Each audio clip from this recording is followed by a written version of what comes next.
Shalom semuanya, selamat pagi. Semoga dalam lindungan Tuhan dan sehat-sehat selalu.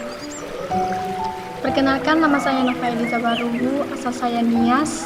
Saya sekolah di Misi Interdenominasi Angkatan 16. Pagi ini saya akan sharing firman Tuhan. Tema yaitu kasih itu tulus, bukan pura-pura.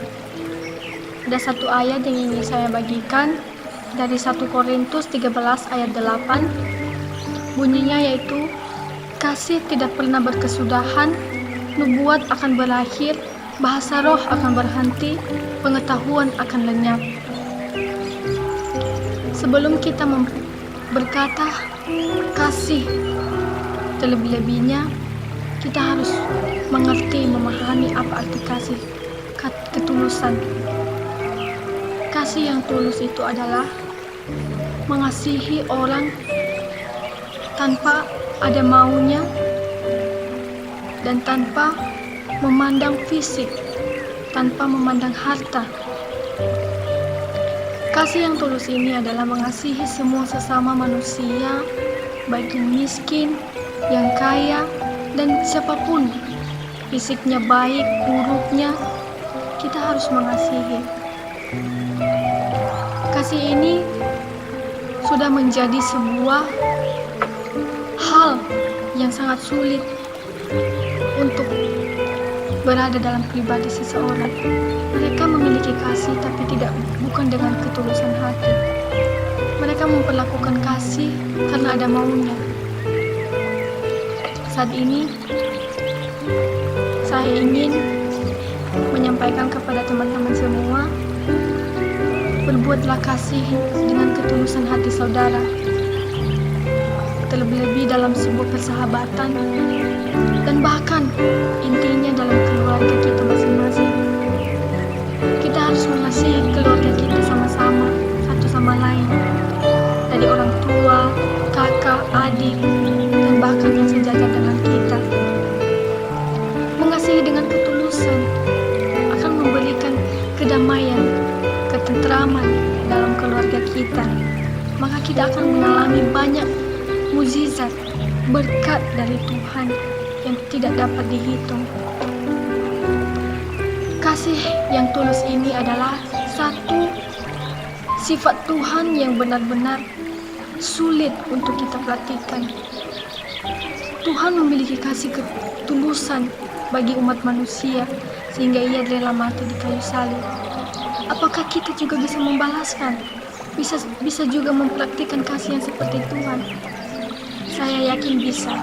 Ketika kita percaya selalu dalam lindungan Tuhan, tetap dalam Tuhan, maka kita akan menghasilkan buah roh kehidupan. Kehidupan kita akan tentram.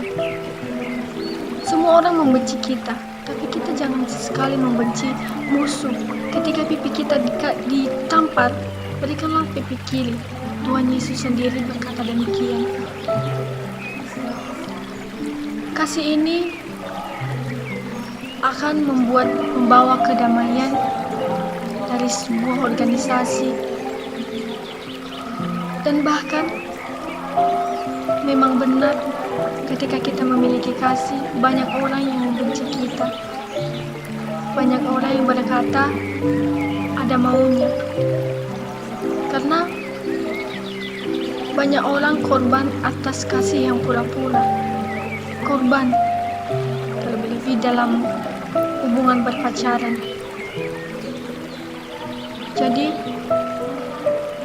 Jadilah orang yang pertama membuat kasih yang tulus dalam keluarga, mengajak keluarga untuk saling mengasihi, saling membantu dalam pekerjaan, bukan hanya mengasihi sepatah mata yang dilihat saja, namun dalam hati, perlakuan.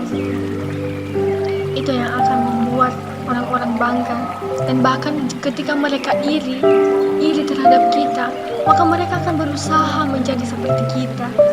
Jadilah orang yang kuat, menahan kesabaran.